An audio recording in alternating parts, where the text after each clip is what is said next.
તો આ તરફ વડોદરાના મંગળ બજારમાં પણ ગ્રાહકો ઉભરાયા છે। ગ્રાહકોનું કેટિયારું જોવા મળ્યું। બજારમાં ગરાગી નીકળતા વેપારીઓમાં ખુશી। વડોદરામાં કપડાં, ફટાકડા, ફૂટવેરની ધૂમ ખરીદી। છેલ્લી કડીની ખરીદી કરવા માટે લોકોની બજારમાં પડાપડી। દિવાળીના પહેલા છેલ્લી મિનિટોની પણ ખરીદી વડોદરાના મંગલ બજારમાં જોવા મળી રહી છે। આપ જોઈ શકો છો મંગલ બજારની અંદર ભારે ભીડ દેખાઈ રહી છે, ગ્રાહકોની ભરમાર જોવા મળી રહી છે। હવે દિવાળીની આ છેલ્લી ખરીદી, કેમ કે હવે સમય રહ્યો નથી, પરંતુ જે લોકોને આજે રવિવારે સમય મળ્યો હશે તે લોકો પણ ખરીદી કરવા માટે પહોંચી રહ્યા છે। દુકાનોની અંદર વાત કરો, કેમ કે આ મંગલ બજાર કપડાની દુકાન છે અને અહીંયા મંગલ બજારમાં 400થી વધુ કપડાની બજારની અંદર દુકાનો અને તેની અંદર ગ્રાહકોની ભારે ભરમાર।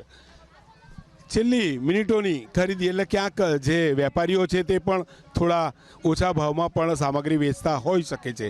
એટલે આપ જોઈ શકો છો અહીંયા ખૂબ ભારે ખરીદી જોવા મળી રહી છે।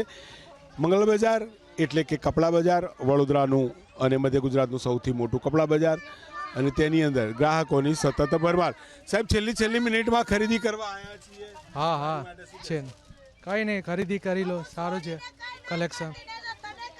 ભાવની વાત કરીએ તો ગત વર્ષ કરતાં કેટલા ભાવ સમાંતર છે, વધ્યા ઓછા? ના ઓછા બરાબર છે, રાઈટ। કેમ કે જે સરકારે જીએસટી ડાઉન કર્યો એને લઈને ક્યાંક કપડાની અંદર ભાવમાં પણ ઘટાડો જોવા મળ્યો છે ભાવમાં, જીએસટીના લીધે સરકાર તરફ સારું કલેક્શન બી સારું છે। જોઈ શકો છો, હા, બેન બી બરોબર કહે છે કે ભાઈ અમારું ઉતારી લેજો। શું એટલે છેલ્લી મિનિટમાં ઘરાકી બહુ સારી છે। હા, બહુ સારી ઘરાકી। આ 400માં જોડીવાળી વસ્તુ વેચીએ, 600માં જોડીવાળી વેચીએ। હા, બોલો બીજું। હા, છેલ્લા દિવસમાં બધું ખાલી કરી દઈએ છીએ, ભાવ ઓછો કરી દીધો। જોઈ શકો છો મોંઘવારી પ્રમાણે ભાવ ઓછો છે એવું કહે છે।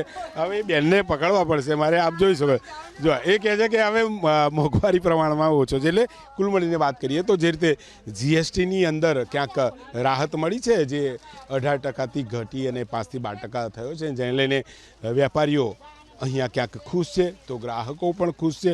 ગત વર્ષના પ્રમાણમાં જે ભાવ હતા ખાસ વધ્યા નથી। છેલ્લી ઘડીની ખરીદી વડોદરાના મંગલ બજારમાં જોવા મળી રહી છે। કેમેરામેન પરેશ ધોળકા સાથે લોરેન્સ પરમાર, એબીપી અસ્મિતા, વડોદરા।